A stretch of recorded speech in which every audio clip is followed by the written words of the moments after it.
Welcome to wishful ಅಡುಗೆ ಮನೆ. ಇವತ್ತು ನಾವು ಜೋಳನ ತಗೊಂಡಿದ್ದೀವಿ. ಇದು ಸ್ವಲ್ಪ ಗಟ್ಟಿ ಜೋಳ ಬರುತ್ತಲ್ಲ, ಆ ಜೋಳ. ಸ್ವೀಟ್ ಕಾರ್ನ್ ಬೇಕಾದರೂ ತೊಗೋಬೋದು. ಇದನ್ನು ನಾವು ನೀಟಾಗಿ ಬಿಡಿಸ್ಕೊಬೇಕು. 2 ಭಾಗ ಮಾಡಿಕೊಂಡು ಬಿಡಿಸ್ಕೊತೀವಲ್ಲ, ಆ ಥರ ಬಿಡಿಸ್ಕೊಂಡ್ರೆ ತುಂಬ ಚೆನ್ನಾಗಿ ಬರುತ್ತೆ. ನೋಡಿ, ನಾವು 2 ಭಾಗ ಮಾಡೋದ್ರಿಂದ ಬೇಗ ಬೇಗ ಬಿಡಿಸ್ಕೊಬೋದು, ನಿಧಾನ ಆಗಲ್ಲ. ಇದು ಸ್ವೀಟ್ ಕಾರ್ನ್ಗಿಂತನೂ ತುಂಬ ಟೇಸ್ಟಿಯಾಗಿರುತ್ತೆ. ನಮಗೆ ಸ್ವೀಟ್ ಕಾರ್ನಲ್ಲಿ ಮಾಡಿದಾಗ ಸ್ವಲ್ಪ ಸ್ವೀಟ್ ಅನಿಸುತ್ತೆ. ಇದು ಖಾರವಾಗಿ ಸಕ್ಕತ್ತಾಗಿರುತ್ತೆ. ತುಂಬಾ ಒಳ್ಳೆ ರೆಸಿಪಿ ಅಂತ ಹೇಳ್ಬೋದು. ನೋಡಿ, ನಮಗೆ ಇವಾಗ ಇಷ್ಟು ಸಾಕಾಗುತ್ತೆ. ಇದನ್ನು ನೆಕ್ಸ್ಟ್ ಏನು ಮಾಡೋದು ಅಂತ ನೋಡೋಣ ಬನ್ನಿ. ನೋಡಿ, ಒಂದು ಮಿಕ್ಸಿ ಜಾರ್ ತೊಗೊಂಡಿದ್ದೀನಿ. ನಾವು ಬಿಡಿಸ್ಕೊಂಡು ಇಟ್ಕೊಂಡಿದ್ವಲ್ಲ ಜೋಳ, ಅದನ್ನು ಹಾಕಿ ತರಿಯಾಗಿ ನಾವು ಗ್ರೈಂಡ್ ಮಾಡ್ಕೊಂಡು ಬರಬೇಕಾಗತ್ತೆ. ಇದು ತುಂಬ ಪೇಸ್ಟ್ ಥರ ಆಗಬಾರ್ದು. ಒಂದೊಂದು ಜೋಳ ಅದೇ ಥರ ಇದ್ರೇ ಚೆನ್ನಾಗಿರುತ್ತೆ. ನೋಡಿ, ಇದನ್ನು ತರಿಯಾಗಿ ನಾವು ಗ್ರೈಂಡ್ ಮಾಡ್ಕೊಂಬರೋಣ. ನೋಡಿ, ಈ ಥರ ಪೇಸ್ಟ್ ಆದರೆ ಸಾಕಾಗತ್ತೆ. ನೋಡಿ, ಇದನ್ನು ಇವಾಗ ಇಲ್ಲಿ ಹಾಕ್ಕೊಳ್ಳೋಣ. ಒಂದು ಬಟ್ಲೊಳಗಡೆ ಸೇರಿಸ್ಕೊಬೇಕು. ತುಂಬಾ ಹೆಲ್ದಿ ರೆಸಿಪಿ. ಮಕ್ಕಳುಗಳು ತಿನ್ನಲ್ಲ ಅನ್ನೋರು ಕೂಡ ಈಸಿಯಾಗಿ ತಿಂತಾರೆ. ನೋಡಿ, ಇವಾಗ ನಾವು ಜೋಳ ಹಾಕ್ಕೊಂಡಿದ್ದೀವಲ್ಲ, ಸ್ವಲ್ಪ ಜೀರಿಗೆನ ಸೇರಿಸ್ಕೊಳ್ತಾ ಇದ್ದೀನಿ. ನಂತರ ಸಣ್ಣದಾಗಿ ಕಟ್ ಮಾಡಿರೋ ಬೀನ್ಸು, ಹಾಗೆಯೇ ಸಣ್ಣದಾಗಿ ಕಟ್ ಮಾಡಿರೋ ಕ್ಯಾರೆಟು, ನಾನು ಫ್ರೆಶ್ಶಾಗಿ ತುರಿದಿರೋ ಕಾಯಿ ತುರಿ ಕೂಡ ಸೇರಿಸ್ಕೊಳ್ತಾ ಇದ್ದೀನಿ. ಹಾಗೆಯೇ ಕೊತ್ತಂಬರಿ ಸೊಪ್ಪು, ಹಸಿಮೆಣಸಿನ್ಕಾಯಿ ಕೂಡ ಹಾಕ್ಕೊಳ್ತಾ ಇದ್ದೀನಿ. ನೋಡಿ, ಇಷ್ಟನ್ನು ಹಾಕೊಂಡ್ಮೇಲೆ ನಾನಿಲ್ಲಿ ಉಪ್ಪಿಟ್ಟಿನ ರವೆನ ಸೇರಿಸ್ಕೊಳ್ತಾ ಇದ್ದೀನಿ. ನೋಡಿ, ಉಪ್ಪಿಟ್ಟಿನ ರವೆ ಇದನ್ನು ನಾನು ಹುರಿದಿಲ್ಲ. ನಾವು ಉಪ್ಪಿಟ್ಟಿಗೆ ಹುರ್ಕೋತೀವಲ್ಲ, ಆ ಥರ ಯಾವುದನ್ನು ಹುರಿದಿಲ್ಲ, ಹಾಗೇ ಹಾಕ್ಕೊಳ್ತಾ ಇದ್ದೀನಿ. 1 ಬೌಲ್ ಆಗೋಷ್ಟು ಹಾಕ್ಕೊಳ್ತಾ ಇದ್ದೀನಿ ನಾನು. ಹಾಗೆಯೇ ಒಂದು ಅರ್ಧ ಬೌಲ್ ಆಗೋಷ್ಟು ಅಕ್ಕಿ ಹಿಟ್ಟನ್ನು ಹಾಕ್ಕೊಬೇಕು. ಕಲಿಸ್ತಾ ಕ್ವಾಂಟಿಟಿ ನೋಡಿ ಕೂಡ ಹಾಕೋಬೋದು. ನೋಡಿ, ರುಚಿಗೆ ಅನುಗುಣವಾಗಿ ಉಪ್ಪನ್ನು ಕೂಡ ಸೇರಿಸ್ಕೊಬೇಕು. ನೋಡಿ, ಇಷ್ಟನ್ನು ಹಾಕಿ ನೀಟಾಗಿ ಕೈಯಲ್ಲಿ ಕಲಿಸ್ಕೊಬೇಕಾಗತ್ತೆ. ನಾವು ಇದಕ್ಕೆ ಎಕ್ಸ್ಟ್ರಾ ನೀರು ಆ ಥರ ಏನೂ ಈಗಲೇ ಹಾಕೋಂಗಿಲ್ಲ. ನಮಗೆ ಸ್ವಲ್ಪ ಗಟ್ಟಿ ಆದರೆ ಏನು ಹಾಕೋದು ಅಂತ ಹೇಳ್ತೀನಿ. ನೋಡಿ, ಅಕ್ಕಿ ಹಿಟ್ಟು, ರವೆ ಎಲ್ಲ, ಈ ಬೀನ್ಸ್, ಕ್ಯಾರೆಟ್ ಎಲ್ಲ ಹಾಕಿರ್ತೀವಲ್ಲ, ಅದಕ್ಕೆ ಚೆನ್ನಾಗಿ ಹಿಡ್ಕೊಳ್ಳೋ ಥರ ನಾವು ಕಲಿಸ್ಕೊಬೇಕು. ನೋಡಿ, ಇವಾಗ ನೀಟಾಗಿ ಕಲಿಸ್ಕೊಂಡಿದೆ. ಸ್ವಲ್ಪನೇ ಮೊಸರನ್ನ ಹಾಕಿ ಕಲಿಸ್ಕೊಬೇಕು. ಒಂದೇ ಸರಿ ಜಾಸ್ತಿ ಮೊಸರನ್ನ ಹಾಕಬೇಡಿ, ಆವಾಗ ತೆಳು ಆಗೋ ಚಾನ್ಸಸ್ ಜಾಸ್ತಿ ಇರುತ್ತೆ. ನೋಡಿ, ಸ್ವಲ್ಪನೇ ಮೊಸರು ಹಾಕಿ ನಾವು ಕಲಿಸ್ಕೊತಾ ಇದ್ದೀವಲ್ವ, ಸ್ವಲ್ಪ ಗಟ್ಟಿ ಅನಿಸಿದ್ರೆ ಇನ್ನು ಸ್ವಲ್ಪ ಮೊಸರನ್ನ ಸೇರಿಸ್ಕೊಬೇಕು. ನೋಡಿ, ಈ ಥರ ಸ್ವಲ್ಪ ಮೊಸರು ಹಾಕಿ ಕಲಿಸ್ಕೊಳ್ತಿದ್ದೀನಿ. ಜಾಸ್ತಿ ತೆಳು ಆದರೆ ಸೋರೋಗೋ ಚಾನ್ಸಸ್ ಜಾಸ್ತಿ ಇರುತ್ತೆ.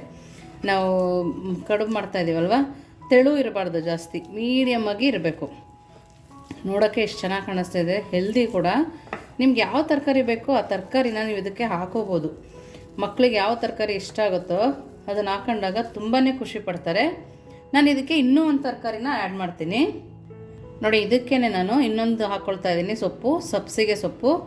ತುಂಬಾ ಚೆನ್ನಾಗಿರುತ್ತೆ, ತುಂಬ ಟೇಸ್ಟ್ ಕೊಡುತ್ತೆ. ಈ ಥರ ಹಾಕಿ ನೀಟಾಗಿ ಕಲಿಸ್ಕೊಬೇಕು. ನಾವಿಲ್ಲಿ ಎಲ್ಲದನ್ನು ಸಣ್ಣದಾಗೆ ಕಟ್ ಮಾಡಿರೋದ್ರಿಂದ ತುಂಬ ಚೆನ್ನಾಗಿ ಬರುತ್ತೆ. ಕೈಯಲ್ಲೇ ಹದ ಮಾಡ್ತಾ ಕಲಿಸ್ಕೊಂಡಾಗ ನಮ್ಗೆ ಹದ ಕೂಡ ಗೊತ್ತಾಗುತ್ತೆ, ನಾವು ಯಾವ ಥರ ಕಲಿಸ್ತಾ ಇದ್ದೀವಿ ಅನ್ನೋದು. ಕೈಯಲ್ಲಿ ಕಲಿಸ್ದಾಗಲೇ ಗೊತ್ತಾಗೋದು, ಸ್ಪೂನಲ್ಲೆಲ್ಲ ಕಲ್ಸೋಕ್ಕಾಗಲ್ಲ. ನೋಡಿ, ಇಷ್ಟಾದಮೇಲೆ ನೆಕ್ಸ್ಟು ಸ್ವಲ್ಪನೇ ನಾನು ಅಡುಗೆ ಸೋಡಾನ ಹಾಕ್ಕೊಳ್ತಾ ಇದ್ದೀನಿ. ಜಾಸ್ತಿ ಹಾಕ್ಕೊಂಡಿಲ್ಲ, ಸ್ವಲ್ಪನೇ ಹಾಕ್ಕೊಂಡಿದ್ದೀನಿ. ನೋಡಿ, ಈ ಥರ ಹಾಕಿ ಚೆನ್ನಾಗಿ ಕಲಿಸೋದ್ರಿಂದ ತುಂಬ ಚೆನ್ನಾಗಿ ಬರುತ್ತೆ, ಫ್ಲಫಿಯಾಗಿ ಬರುತ್ತೆ, ತುಂಬಾ ಚೆನ್ನಾಗಿರುತ್ತೆ. ನೋಡಿ, ನಾವು ಈ ಹದದಲ್ಲಿ ಕಲಿಸ್ಕೊಬೇಕು. ಈ ಹದದಲ್ಲಿ ಕಲಿಸ್ಕೊಂಡ್ಮೇಲೆ ಸ್ವಲ್ಪ ನೆನೆಯೋಕೆ ಇಡೋಣ. ಅದಾದಮೇಲೆ ನೆಕ್ಸ್ಟ್ ಏನು ಮಾಡೋದು ಅಂತ ನೋಡೋಣ. ನೋಡಿ, ಇವಾಗ ಅದು ನೆನೆಯೋಷ್ಟರೊಳಗೆ ಒಂದು ಸಣ್ಣದಾಗಿ ಚಟ್ನಿ ಮಾಡ್ಕೊಂಬರೋಣ. ಸ್ವಲ್ಪ ತೆಂಗಿನಕಾಯಿನ ಸೇರಿಸ್ಕೊಂಡಿದ್ದೀನಿ. ಹಾಗೆಯೇ ಕೊತ್ತಂಬರಿ ಸೊಪ್ಪು ಕೂಡ ಸೇರಿಸ್ಕೊಳ್ತಾ ಇದ್ದೀನಿ. ಹಸಿಮೆಣಸಿನ್ಕಾಯಿ, ಸ್ವಲ್ಪ ಹುಣಸೆಹಣ್ಣು, ಸ್ವಲ್ಪ ಬೆಳ್ಳುಳ್ಳಿ, 1 ಸ್ಪೂನ್ ಆಗೋಷ್ಟು ಕಡಲೆ, ಹಾಗೆ ರುಚಿಗೆ ತಕ್ಕಷ್ಟು ಉಪ್ಪನ್ನು ಕೂಡ ಸೇರಿಸ್ಕೊಂಡು ಸ್ವಲ್ಪನೇ ನೀರು ಹಾಕಿ ಸಣ್ಣದಾಗಿ ಗ್ರೈಂಡ್ ಮಾಡ್ಕೊಂಡು ಬರೋಣ. ನೋಡಿ, ಚಟ್ನಿ ರೆಡಿ ಇದೆ. ಇವಾಗ ನೆಕ್ಸ್ಟು ಅದು ನೆಂದಿದೆಯಾ ನೋಡೋಣ ಬನ್ನಿ. ನೋಡಿ, ಇವಾಗ ಇದು ನೆಂದಿದೆ. ಇದಕ್ಕೇ ಒಂದು ದೊಡ್ಡ ಸ್ಪೂನ್ ಆಗೋಷ್ಟು ಎಣ್ಣೆನ ಸೇರಿಸ್ಕೊಳ್ತಾ ಇದ್ದೀನಿ. ನೋಡಿ, ನಾವು ಎಣ್ಣೆ ಹಾಕಿ ಕೂಡ ಕಲಿಸ್ಕೊಬೇಕು. ನಾವು ಎಣ್ಣೆ ಹಾಕೋದ್ರಿಂದ ತುಂಬ ಚೆನ್ನಾಗಿ ಬರುತ್ತೆ. ನೋಡಿ, ನೀವು ಕಲಿಸುವಾಗ ಬೇಕಿದ್ರೂ ಹಾಕೋಬೋದು. ಸ್ವಲ್ಪ ನೆಂದ ಮೇಲೆ ಹಾಕಿದರೆ ಚೆನ್ನಾಗಿ ಬರುತ್ತೆ. ನೋಡಿ, ನಾವು ಕಲಿಸುವಾಗ ಸ್ವಲ್ಪ ಗಟ್ಟಿ ಅನ್ನಿಸ್ತಲ್ವ ನಿಮಗೆ? ಇವಾಗ ನೋಡಿ, ಸ್ವಲ್ಪ ಲೂಸ್ ಆಗಿದೆ. ನೋಡಿ, ಈ ಥರ ಎಲ್ಲ ಕಡೆಗೂ ಎಣ್ಣೆ ಹತ್ತೋ ಥರ ನಾವು ಕಲಿಸ್ಕೊಬೇಕು ಅಂತಾರೆ. ನಾವು ಜೋಳದಲ್ಲಿ ಮಾಡೋದ್ರಿಂದ ಡಿಫ್ರೆಂಟಾಗಿರುತ್ತೆ, ಮಕ್ಕಳು ಕೂಡ ಇಷ್ಟಪಟ್ಟು ತಿಂತಾರೆ. ನೋಡಿ ಈ ಥರ ಕಲಸಿ ನೆಕ್ಸ್ಟ್ ಏನು ಮಾಡೋದು ಅಂತ ನೋಡೋಣ ಬನ್ನಿ. ನೀವು ಇದನ್ನು ತಟ್ಟೆ ಇಡ್ಲಿ ಮಾಡ್ತೀವಲ್ಲ ಅದರಲ್ಲಿ ಕೂಡ ಹಾಕೋಬೋದು. ನಾನು ಸ್ವಲ್ಪ ಡಿಫ್ರೆಂಟಾಗಿರಲಿ ಅಂತ ಈ ಥರ ಮಾಡ್ಕೊಳ್ತಾ ಇದ್ದೀನಿ. ನೋಡಿ ಈ ಥರ ಮಾಡಿ ಸ್ವಲ್ಪ ಈ ಥರ ಸ್ಪ್ರೆಡ್ ಮಾಡಿ, ನೋಡ್ತಾ ಇದ್ದೀರಲ್ಲ ಎಷ್ಟು ಚೆನ್ನಾಗಿ ಕಾಣಿಸ್ತಿದೆ ಅಂಥೇಳಿ. ಈ ಥರ ಫೋಲ್ಡ್ ಮಾಡಿದ್ರೆ ಆಯಿತು. ನೋಡಿ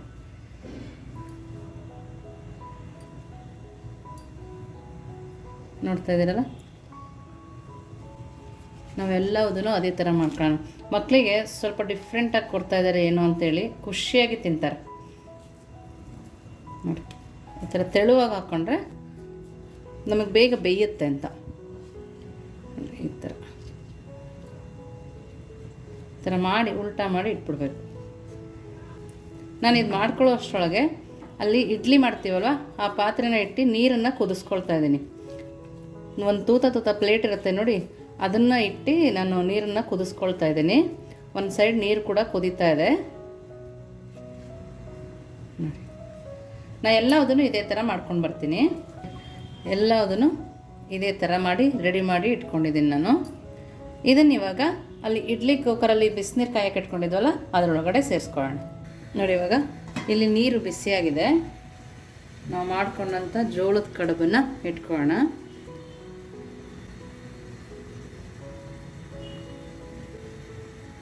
ನೋಡೋಕೆ ಕೂಡ ಎಷ್ಟು ಚೆನ್ನಾಗಿ ಕಾಣಿಸ್ತಾ ಇದೆ. ನಮಗೆ ಹೆಂಗೆ ಅನ್ಸಿದ್ರೆ ಮಕ್ಕಳಿಗೆ ಇಷ್ಟ ಆಗ್ಬೋದು. ಯೋಚನೆ ಮಾಡಿ, ಮಾಡಿಕೊಟ್ಟ ಅಂದರೆ ಯಾವುದರಿಂದ ಮಾಡಿದ್ದೀನಿ ಅಂತ ಕೇಳ್ತಾರೆ, ಅಷ್ಟು ಚೆನ್ನಾಗಿರುತ್ತೆ. ನೀವು ಜೋಳದ ಎಲೆ ಅಷ್ಟು ಚೆನ್ನಾಗಿ ಬರಲಿಲ್ಲ ತೆಗಿಯೋಕ್ಕೆ ಅಂತಂದರೆ ಬಾಳೆದೆಲೆಯಲ್ಲಿ ಕೂಡ ಮಾಡ್ಕೋಬೋದು. ನಾವು ಇದನ್ನು ಇವಾಗ 5ರಿಂದ 10 ನಿಮಿಷ ಫ್ಲೇಮಲ್ಲಿ ಇಟ್ಟೆ ಬೇಯಿಸ್ಕೊಳ್ಳೋಣ. 5ರಿಂದ 10 ನಿಮಿಷ ಬೇಯಿಸ್ಕೊಂಡು ನಂತರ ಏನು ಮಾಡೋದು ಅಂತ ನೋಡೋಣ ಬನ್ನಿ. ನೋಡಿ ಇವಾಗ 10 ನಿಮಿಷ ಆಗಿದೆ. ಕಡುಬು ಬೆಂದಿದೆಯಾ ಅಂಥೇಳಿ ಅಂಟ್ಲಿಲ್ಲ ಅಂದರೆ ನೋಡಿ ಚಾಕು ಚುಚ್ಚಿದ್ದೀನಿ, ಅಂಟಿಲ್ಲ. ಹಿಂಗಿದ್ರೆ ಇವಾಗ ಬೆಂದಿದೆ ಅಂಥೇಳಿ ಈಗ ಸ್ಟವ್ ಆಫ್ ಮಾಡಿಕೊಂಡು ಚಟ್ನಿಗೆ ಒಗ್ಗರಣೆ ಹಾಕೊಳ್ಳೋಣ. ನೋಡಿ ಚಟ್ನಿ ಕೂಡ ಒಂದು ಬೌಲ್ಗೆ ಹಾಕ್ಕೊಂಡು ರೆಡಿ ಮಾಡ್ಕೊಂಡಿದ್ದೀನಿ. ನೋಡಿ ಒಗ್ಗರಣೆ ರೆಡಿ ಇದೆ. ಸ್ವಲ್ಪ ಎಣ್ಣೆ, ಸಾಸಿವೆ, ಕರಿಬೇವಿನ ಸೊಪ್ಪು ಹಾಕಿ ಸಿಂಪಲಾಗಿ ಒಂದು ಒಗ್ಗರಣೆ. ನೋಡಿ ನಿಮಗೆ ಹಿಂಗೂ ಬೇಕಾದರೂ ಹಾಕೊಬೋದು. ನೋಡಿ ಇದನ್ನು ಪಕ್ಕಕ್ಕೆ ಇಟ್ಟು ಅದು ತಣ್ಣಗಾದ್ಮೇಲೆ ಸರ್ವ್ ಮಾಡ್ಕೊಳ್ಳೋಣ. ನೋಡಿ ಇವಾಗ ಒಂದು ಪ್ಲೇಟ್ ರೆಡಿ ಇದೆ. ಬಿಸಿ ಬಿಸಿ ರವೆ ಜೋಳದ ಕಡುಬು ನೋಡ್ತಾ ಇದ್ದೀರಲ್ಲ ಎಷ್ಟು ಚೆನ್ನಾಗಿ ಕಾಣಿಸ್ತಿದೆ ಅಂಥೇಳಿ. ನೋಡಿ ತುಂಬಾ ಚೆನ್ನಾಗಿದೆ. ನೋಡಿ ಆ ಜೋಳದ ಎಲೆ ಇರುತ್ತಲ್ಲ ಅದರದ್ದು ಲೈನ್ ಕೂಡ ಎಷ್ಟು ಚೆನ್ನಾಗಿ ಬಂದಿದೆ ನೋಡಿ. ನಾವು ಅದನ್ನು ಯಾವಾಗಲೂ ಜೋಳ ಸುಟ್ಟು ಅದ್ರ ಮೇಲೆ ಕೊಡ್ತಾರಲ್ಲ ಅವಾಗ ಅಷ್ಟೇ ತಿಂದಿರ್ತೀವಿ. ಮನೇಲಿ ಮಾಡಿ ತಿಂದಾಗ ಅದರ ರುಚಿ ಆ ಥರ ಮಾಡ್ಕೊಂಡು ತಿಂದ್ವಿ ಅನ್ನೋ ಖುಷಿನೇ ಬೇರೆ ಇರುತ್ತೆ. ನೋಡಿ ಎಲ್ಲದೂ ಅದೇ ಥರ ಬಂದಿದೆ, ನೀಟಾಗಿ ಬಂದಿದೆ. ಎಲ್ಲೂ ನಮಗೆ ಅರ್ಧಂಬರ್ಧ ಬೆಂದಿದೆ ಅಂತ ಇಲ್ಲ, ತುಂಬಾ ಚೆನ್ನಾಗಿ ಬಂದಿದೆ. ನೋಡಿ ನೋಡಿ ಎಲ್ಲದನ್ನು ತೋರಿಸ್ತೀನಿ, ಎಲ್ಲದೂ ಅದೇ ಥರ ಬಂದಿದೆ ನೋಡಿ. ಜೋಳದ ಕಡುಬು ಅಂತ ಮಾಡಿ ಕೊಟ್ಟಾಗ ತುಂಬಾ ಖುಷಿ ಪಟ್ಟು ತಿಂತಾರೆ. ನಾವು ಊರ ಕಡೆ ಹೋದಾಗ ಎಲ್ಲರ ಮನೆಯಲ್ಲೂ ಈ ಜೋಳ ಬೆಳೀತಾರೆ. ಆವಾಗ ಮಾಡ್ಕೊಂಡು ತಿಂದಾಗ ಇದು ಯಾವುದ್ರಲ್ಲಿ ಮಾಡಿದ್ರು ಅಂತಲೇ ಗೊತ್ತಾಗಲ್ಲ, ಅಷ್ಟು ಚೆನ್ನಾಗಿರುತ್ತೆ. ಅದರ ಜೊತೆಗೆ ಚಟ್ನಿನೂ ಒಗ್ಗರಣೆ ಹಾಕ್ಕೊಂಡ್ವಲ್ಲ ಆ ಚಟ್ನಿನೂ ಸಹ ಹಾಕ್ಕೊಂಡು ತಿಂತಾ ಇದ್ದರೆ ಸೂಪರಾಗಿರುತ್ತೆ. ನೋಡಿ ತುಂಬಾ ಅದ್ಭುತವಾದ ರೆಸಿಪಿ ಅಂತಲೇ ಹೇಳ್ಬೋದು. ಒಂದು ಸರಿ ಟೇಸ್ಟ್ ಮಾಡಿದ್ರೆ ಪದೇ ಪದೇ ತಿನ್ನಬೇಕು ಅನಿಸುತ್ತೆ. ನೋಡ್ತಾ ಇದ್ದೀರಲ್ಲ ಸಬ್ಸಿಗೆ ಸೊಪ್ಪು, ಆ ರವೆ, ಅಕ್ಕಿ ಹಿಟ್ಟು ಎಲ್ಲ ಹಾಕಿರೋದ್ರಿಂದ ಎಷ್ಟು ಹದವಾಗಿದೆ. ನಾವು ಕೊನೆಗೆ ಎಣ್ಣೆ ಹಾಕಿ ಬೇಯಿಸಿರೋದ್ರಿಂದ ಎಷ್ಟು ಸಾಫ್ಟ್ ಅನ್ನಿಸ್ತದೆ ನೋಡಿ. ನಿಮಗೆ ಸೋಡಾ ಬೇಕಿದ್ರೆ ಹಾಕ್ಬೋದು, ಇಲ್ಲಾಂದರೆ ಹಾಕಲಿಲ್ಲ ಅಂದರೂ ನಡೆಯುತ್ತೆ. ನೋಡಿ ಹೇಳ್ತೀನಿ, ತುಂಬ ಅಂದರೆ ತುಂಬಾ ಚೆನ್ನಾಗಿದೆ, ತುಂಬ ರುಚಿಯಾಗಿದೆ. ನೀವೇನಾದ್ರು ಇದನ್ನು ಮಾಡಿ ಮನೇಲಿ ಕೊಟ್ಟರೆ ಪದೇ ಪದೇ ಕೇಳ್ತಾರೆ ಆ ಥರನೇ ಮಾಡಿಕೊಡು ಅಂತ. ಲಂಚ್ ಬಾಕ್ಸಿಗೆ ಕೂಡ ಆಗುತ್ತೆ. ಯಾರಾದ್ರು ಗೆಸ್ಟ್ ಬಂದಾಗ ಕೂಡ ತುಂಬಾ ಸುಲಭವಾಗಿ ಮಾಡಿಕೊಡ್ಬೋದು. ನೀವಿನ್ನೂ ನಮ್ಮ ಚಾನಲ್ಗೆ ಸಬ್ಸ್ಕ್ರೈಬ್ ಆಗಿಲ್ಲ ಅಂದರೆ ಸಬ್ಸ್ಕ್ರೈಬ್ ಆಗಿ. ಇದನ್ನು ಮಾಡಿ ಟೇಸ್ಟ್ ಹೇಗಿತ್ತು ಅಂತ ಕಮೆಂಟ್ ಮೂಲಕ ಮಾಡೋದನ್ನು ಕೂಡ ತಿಳಿಸ್ಬೋದು. ನೀವು ಏನಾದ್ರು ಡಿಫ್ರೆಂಟಾಗಿ ಮಾಡ್ತಾಯಿದ್ರೆ ಅದನ್ನು ಕೂಡ ಕಮೆಂಟ್ ಮಾಡಿ ತಿಳಿಸ್ಬೋದು. ನೀವಿನ್ನೂ ನಮ್ಮ ವಾಟ್ಸಪ್ ಗ್ರೂಪ್ಗೆ ಜಾಯಿನ್ ಆಗಿಲ್ಲ ಅಂದರೆ ಅದು ಕೂಡ ಲಿಂಕ್ ಕೊಟ್ಟಿರುತ್ತೆ, ಜಾಯಿನ್ ಆಗ್ಬೋದು. ನೀವಿನ್ನೂ ನಮ್ಮ ಚಾನಲ್ ಸಬ್ಸ್ಕ್ರೈಬ್ ಆಗಿಲ್ಲ ಅಂದರೆ ಸಬ್ಸ್ಕ್ರೈಬ್ ಆಗಿ, ಲೈಕ್ ಮಾಡಿ, ಶೇರ್ ಮಾಡಿ. ವಿಶ್ ಫುಲ್ ಅಡುಗೆ ಮನೆಗೆ ಥ್ಯಾಂಕ್ ಯು.